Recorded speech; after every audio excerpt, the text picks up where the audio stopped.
ഞങ്ങൾ മര്യാദയ്ക്ക് പോയതല്ലടാ, പിന്നെ എന്തിനാടാ അവനെ എങ്ങനെ വിളിച്ചേ? ചേട്ടാ ഞങ്ങൾ മര്യാദയ്ക്ക് പോയതല്ലടാ, പിന്നെ എന്തിനാടാ മൈര അവനെ അങ്ങനെ വിളിച്ചേ? എനിക്ക് ജീവനുള്ള കാലം വരെ അവനെ ആരും അങ്ങനെ വിളിക്കത്തുമില്ല, ഇനിയോട്ട് വിളിപ്പിക്കത്തുമില്ല. അതേത് അനിയനാണെങ്കിലും ഏത് നായിൻ്റെ മോനാണെങ്കിലും.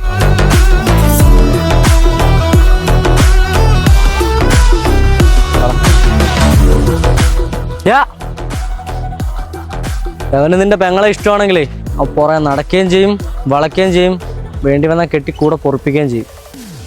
നീ എന്തോന്ന് വെച്ചാൽ അങ്ങ് ചെയ്തോ കേട്ടോ. പാടാ.